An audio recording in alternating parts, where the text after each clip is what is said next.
Hey everyone, I'm Jaelon. In the last video, we talked about online safety and what you need to know before getting started online.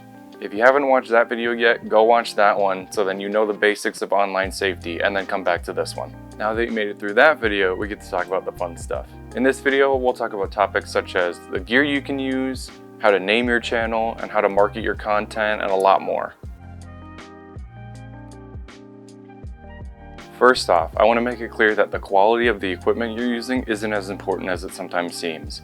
Most YouTubers and streamers usually start out with what they have or buying a really cheap setup, and then over the years gradually upgrading their equipment. Take YouTube gaming streamer Tim the Tatman for example. In an old video that he more recently reacted to, Tim showed off his old streaming setup, which consists of things like a basic chair, a desk, a laptop, a regular gaming headset, and a standard webcam duct taped to the wall.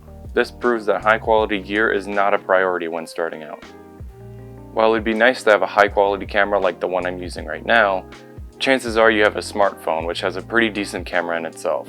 So don't feel like you have to spend hundreds of dollars out of the gate. Use what you have to start.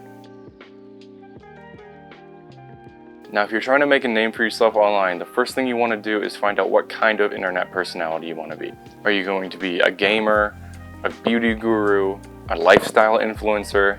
There's several categories of influencers on platforms like Twitch and YouTube that people can choose from. Now that doesn't necessarily mean you have to stick to one topic forever, but it's generally a better idea to stick to one genre and then branch out once you get more comfortable with your online presence. When people look at your channel, they should generally be able to tell what your content usually revolves around.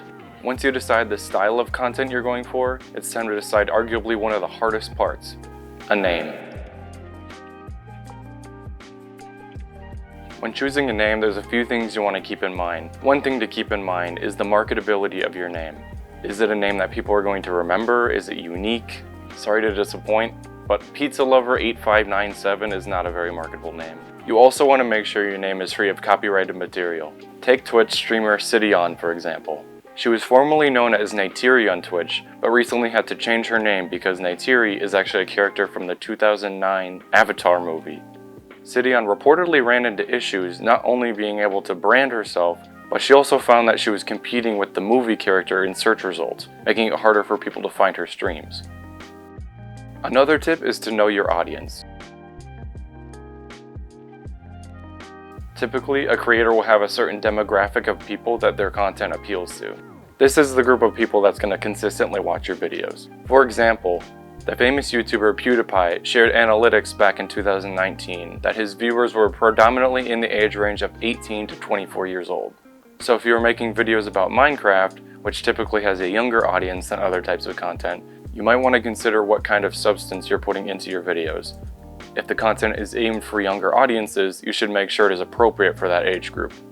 You should also keep in mind that even if people are not in your typical audience, they can still see your content. So remember that if you decide to make content with swearing or other risque materials, Gran could see it too. And you don't want to disappoint Gran now, do you?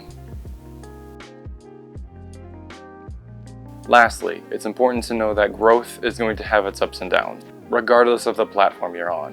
One week you could have this huge spike in followings, and then the next week you could have zero or just a very little bit of growth. But that's okay, that's totally normal. Views and followers can fluctuate a lot, and sometimes very quickly depending on current trends, so try not to stress the numbers too much. But that's not to say you shouldn't pay attention to the spikes in followers that you get. Paying attention to trends and what's working for you and your channel is really important. If you start to notice that one of your TikToks is getting more views than another one, try to figure out why that is. That can help you grow your channel. Starting up a channel can be just as hard as making the content for it. Make sure to keep these tips in mind when creating your channel, and you should be well on your way. Thanks for watching, and I'll see you in the next video. Take care.